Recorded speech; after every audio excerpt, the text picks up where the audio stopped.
Steve, what would you blame? What would you blame for the loss? Well, I think Orlando played really well down the stretch. I mean, they made big shots. We couldn't get a stop in the last 5, 6 minutes. We had the 13-point lead. And then I think on offense, it seemed to me like the ball just stopped. They're a really good defense, tough matchup for us because of their size and just the way the individual matchups go. They gave us a lot of trouble last week too, and we had to work really hard to win that game.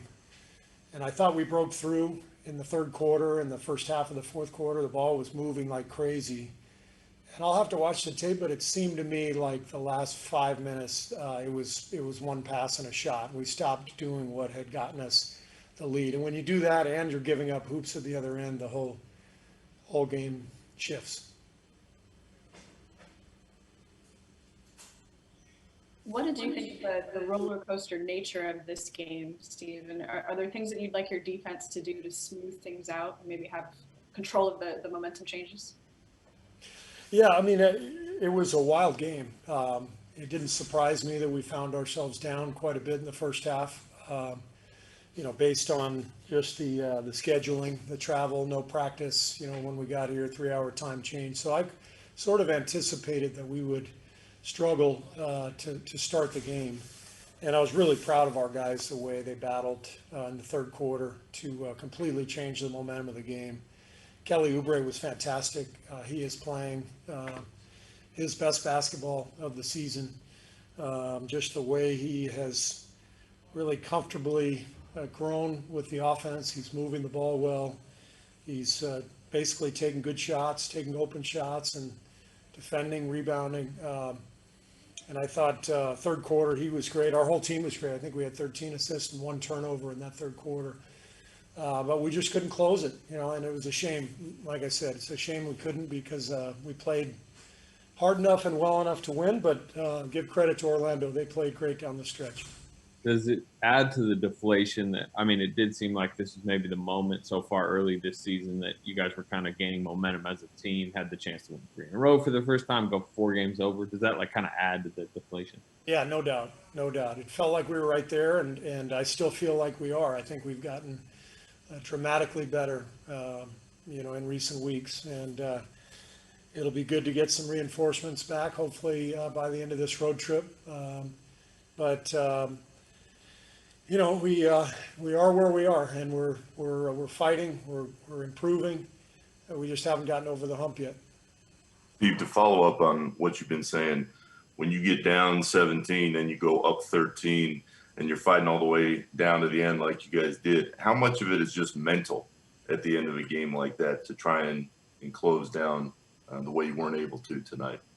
I don't really know exactly what that would mean, Nick. I think I attribute it to execution. Now,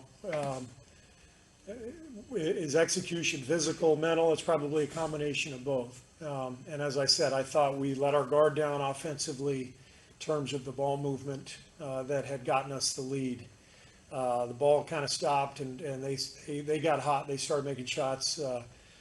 Okeke made 2 big corner threes that really changed the game, I thought. And like I said, you don't always finish a game and just say, well, we did this and we did that. Sometimes you congratulate the other team for playing well too. You mentioned Okeke. What did you think of that rookie? Yeah, he's had 2 good games against us, and it's a little frustrating for our guys because he's shooting 29% from 3 in both games against us. He's hit huge threes, so maybe he likes the matchup for whatever reason. But he was impressive both times we played him. Steve, James Hill with the Black News Channel.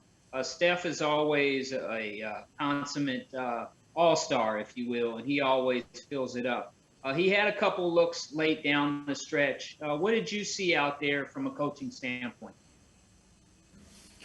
Well, it wasn't a night where Steph could get easy looks. Orlando's a massive team, huge team, and they started Carter Williams, obviously.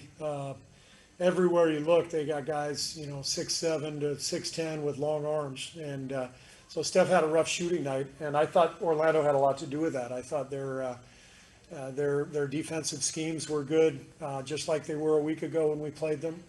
They got a lot of help on him and a lot of long arms corralling him, making the game difficult. So, he still did his damage, but wasn't as efficient as he usually is.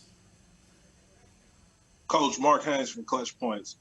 How difficult is it to get ready for a back-to-back with this like condensed type of season you've been having? I don't know that it's any different, Mark, than than in a normal season. I mean, back-to-backs when you're on the East Coast, they're just difficult in general. So we got to fly to Charlotte and get ready to go again tomorrow.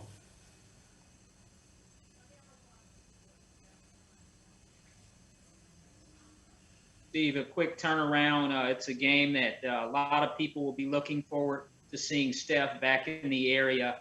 What's the thought process going in? I know you guys want a W. Well, we're gonna have to find energy.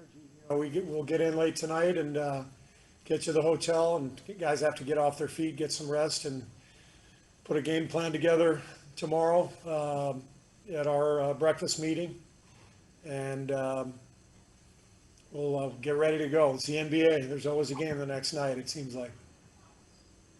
And Steve, will you spend much time on this game, or will you go right next to the next game tomorrow night? Oh, I'll watch this game. I'm very interested in watching the last 5 minutes, how we lost that 13-point lead, because I think that's something we're going to have to figure out, is how to close games. And again, I in my mind, when the ball stops moving, the game goes against you. There's just there's a rhythm and a flow to it and a karma. And that's what I saw, but I'll have to watch the tape. Maybe I'm wrong. A little strange to be talking about closing games when 2 nights ago you closed the game to win a game like this.